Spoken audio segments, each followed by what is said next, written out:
The apocalypse, the end of the world, the great disaster. Whatever you want to call it, it makes one hell of an entertaining genre. Seeing the world come to an end is a topic often speculated. Whether it's the living dead or a threat from beyond the stars, media has always found a way to show someone's interpretation of civilization kicking the bucket.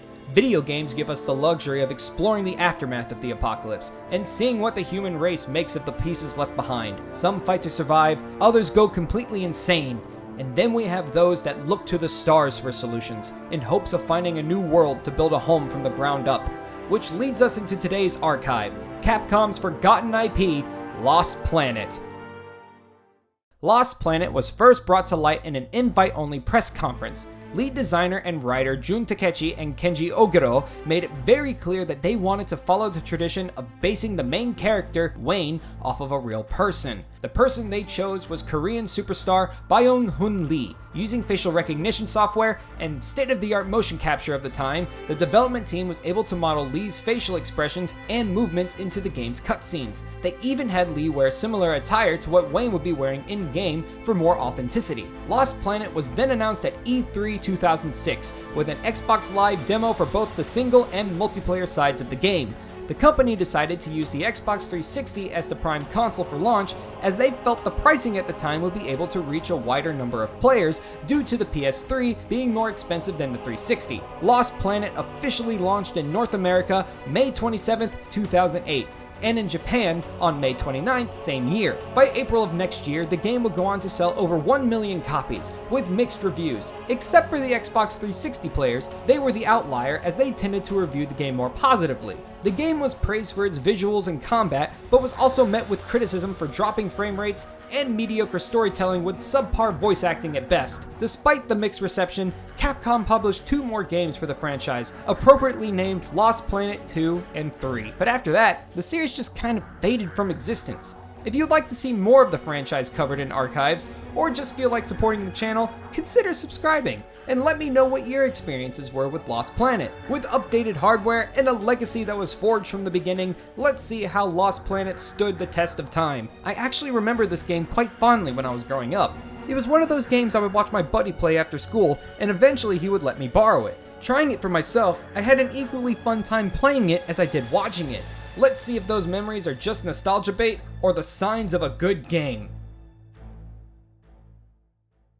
Like any story with a trope, we begin with a narrated cutscene. Lost Planet takes place in the year TC-80 on the planet EDN3. After Earth's conditions become too hostile for humans due to war, global warming, and pollution, you know, the shit that's going on right now, their mission was to find a suitable planet to forge the future of mankind. Well, they found a planet. The only problem is it's too goddamn cold, and it's crawling with these hideous creatures called the Akrid. So why are we so adamant on taking this planet? Well, the Akrid have a special quality about them. Within their bodies, they house a tangible source of thermal energy. When it's all piled up, it looks like scrambled eggs. This form of thermal energy is powerful enough to run any kind of machine man can design, including the Vital Suit, or VS for short, a mecha suit designed for combat against the Akrid. With this source of power, the humans believe they can find a way to artificially warm the planet and drive out the Akrid. Now that the backstory is out of the way, we cut to Gale and his son Wayne, the character we pilot on this adventure,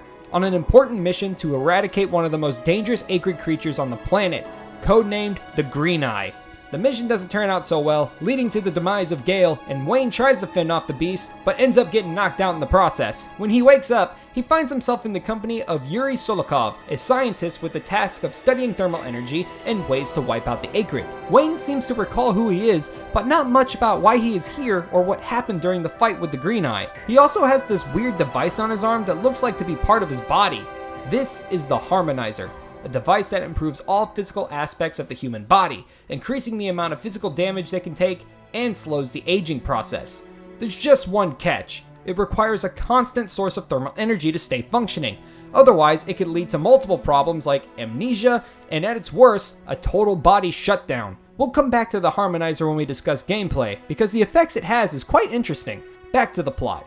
Yuri is accompanied by 2 assistants, Luca and Rick. Man, we really got ourselves a post-apocalyptic Kingdom Hearts cast here. We got the heroic protagonist, the edgelord who looks like he'll turn evil, the pretty girl that does nothing to progress the plot, and the dorky nerd who provides comic relief. They need to clear out the Akrid nest to get a more reliable source of thermal energy, but none of them have combat experience or the skills to pilot a VS.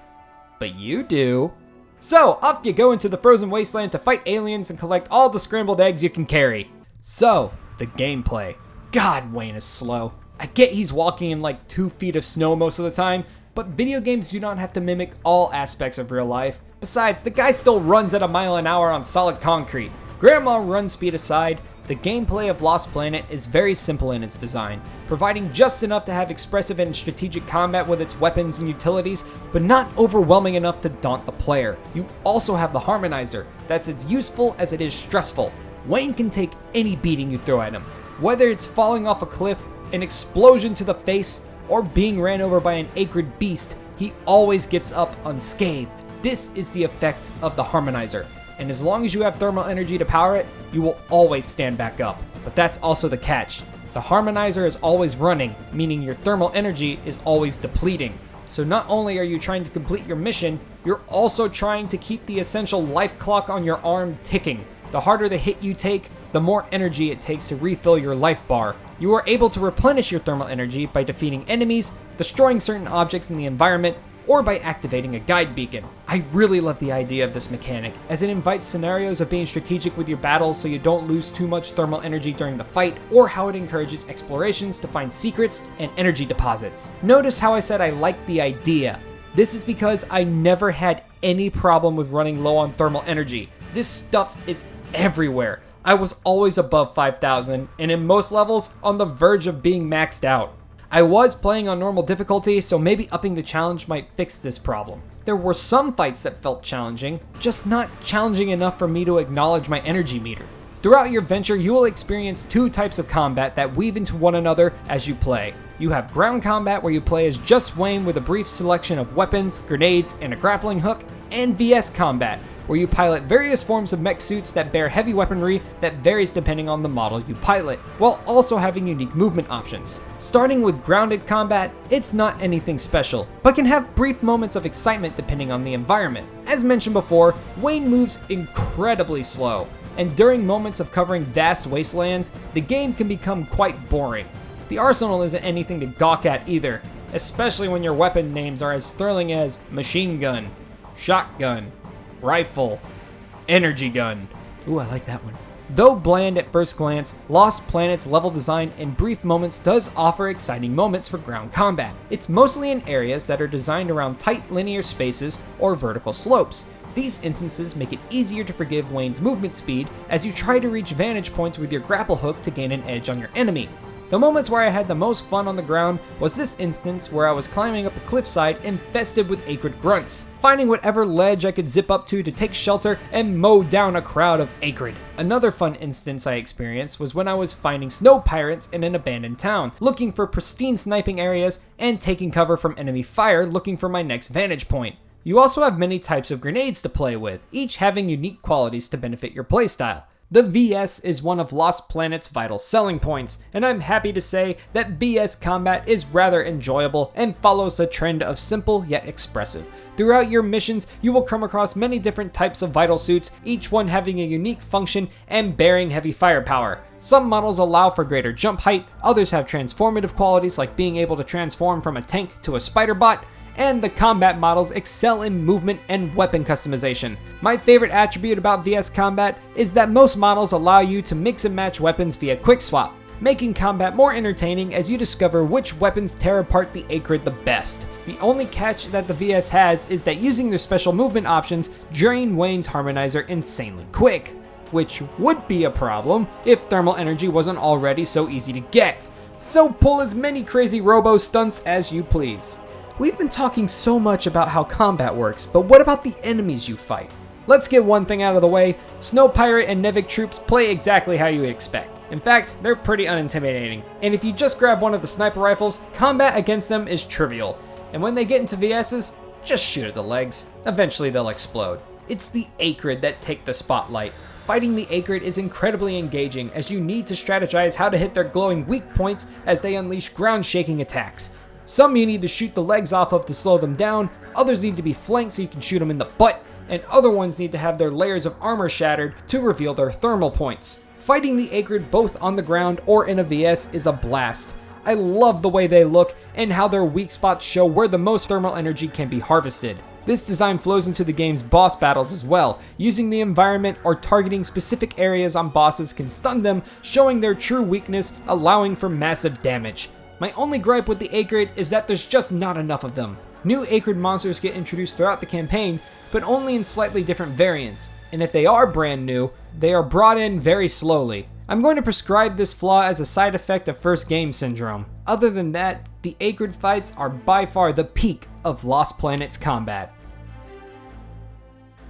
The plot of Lost Planet has many ups and downs. Warning, spoilers ahead. If you can get past the subpar voice acting and occasional plot holes, Lost Planet does provide some interesting story elements. After the first attempt to destroy the Green Eye, Wayne has been suffering from minor amnesia. All he remembers is that he lost his father in the fight and wants to enact revenge upon the Beast. Before he can do that, he needs to clear out other Akrid nests so that Yuri and his teammates Rick and Luca, who contribute nothing towards the plot whatsoever, can gather more thermal energy to power their base and study its properties to find a way to carry out their mission of ridding the planet of the Akrid. Through conversations with Yuri, we learn about Nevik and the Frontier Project. Nevik is a militaristic group dead set on warming the planet and driving the Akrid extinct by executing their master plan dubbed the Frontier Project. Throughout most of the game, we learn very little about this project, only knowing the details previously stated, leaving Wayne and the crew very frustrated and confused throughout most of their battles against Nevik. It doesn't get any better as Yuri mysteriously leaves shortly after Wayne discovers that he had been collaborating with Nevik behind their backs. Left without any direction, Wayne, Luca, and Rick carry out the original plan to destroy the Green Eye. After reuniting with his deceased father's VS, he rushes into battle to avenge his father and leaves victorious, only to be ambushed by Nevik shortly after. We then see the real killer of Wayne's father, Mr. Freeze, Bandero. It's then that Wayne starts to have flashbacks of his first encounter with the Green Eye, showing that the whole mission was a trap as Gale was against the Frontier Project and wanting nothing more than to stop it. Which begs the question, if Wayne saw all this go down, even his father battered and bloody crawling towards him, begging him to stop the Frontier Project, was Wayne ever really knocked out? We only get a brief cutscene of the incident, and none of it leads to the setup of these flashbacks or any other instance of Wayne being knocked out or frozen. Oh yeah, Wayne was frozen for 30 years and the Harmonizer kept him alive. And me bringing that up as badly as I did replicates exactly how the game brings it up. Out of nowhere, and what feels like for no good reason. After some more drama and the forging of new friendships, we finally learn the true intention of the Frontier Project. The main objective, of course, is to warm the planet and continue the human race whilst destroying the Akrid in the process, but the way it's executed is to gather as much thermal energy as possible, essentially cooking the planet and everything on it alive, including the humans that already reside on EDN, whilst Nevik waits in space for the whole thing to blow over. Kinda messed up to turn the whole world into an easy bake oven, but you know, that evil plan do be evil. We then find out that Yuri was playing double agent yet again, and that he was working on his own version of the Frontier Project, and also an attachment for Wayne's Harmonizer that will bring out the full potential of his father's VS, leading to his death in the process. Wayne then goes sicko mode, beats the big bad boss of Nevik Eisenberg, and loses his memory again. In the end, Luca managed to actually do something during the last minutes of the game, bringing Yuri's passion project to life of safely warming the planet bit by bit for the future of human civilization. Roll credits. Looking back at Lost Planet revealed a lot to me about how the game aged. As I played, I felt like the reviews that were originally stated for the game at launch still hold up to this day. The game plays and looks relatively well, only being held back by the way it tells its story and at times, its slow gameplay, especially Wayne's movement speed. It also shows great potential with its combat, especially during fights against the Akrid and their boss counterparts, finding creative ways to exploit their weaknesses by crippling their appendages or juking them to get a closer shot at their weak spots. Combat against human NPCs can feel too easy at times due to their AI not being the brightest, paired with their fights against VS units boiling down to just shoot the legs till it dies. The weapons are pretty uninspired with their simple names and functionality, but do feel good to shoot, and mixing and matching on your great value Gundam is entertaining enough to keep the combat appealing. The plot has interesting ideas and a well executed evil plan, but gets bogged down by flashbacks that poorly attempt to save the story from plot holes, and some characters having bad performances with their voice acting. The game was said to have a pretty decent multiplayer scene at the time, But if you try to play it today, yeah, I sat here for a good 20 minutes and found nothing. Comes with age, I guess. For every step Lost Planet takes forward, it takes another step back. I feel it delivers enough to deserve a playthrough. I mean, I beat the campaign in like 5 hours, but it's not impressive enough to be called a classic. Maybe the sequels fixed the problem this game had and delivered a more thought out experience both in their gameplay and story elements. I do have Lost Planet 2 in my Steam library, and if this video gets well enough received, I'll make another archives on it. So let me know in the comments below. And remember to subscribe to be updated for future episodes of Ender's Archives and my newest show, Game Bracket.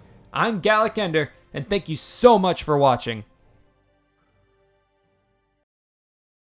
Hello, you made it to the very end of the video. Thank you so much for watching all the way through. I really appreciate that. It means a lot.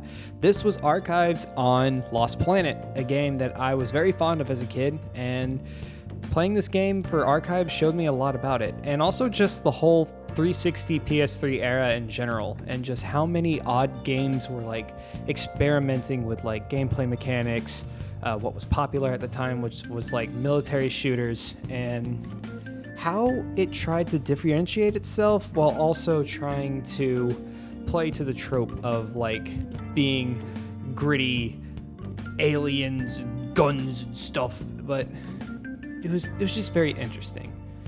And I was very happy to cover it, and it didn't take too long to play through either, which was also appreciated when making these videos because they can take quite a bit of time. But yeah, I'm back from hiatus. I'm working on Game Bracket 4 while also other games that I'm trying to cover here, and putting up more projects on the Life of channel, which we just finished the 75 project, which was very successful. If any of you guys transferred over there to watch that and or participate with me, thank you so much for doing that. It meant a lot. And if you haven't seen it yet, well, feel free to go on over there. There's a link in the description, yada yada yada, all that fun stuff. But I hope you guys are doing well. Happy Easter, because today's Easter when this got uploaded. And thank you for watching again, man. I will talk to you all later. And yeah, gotta love these outro things.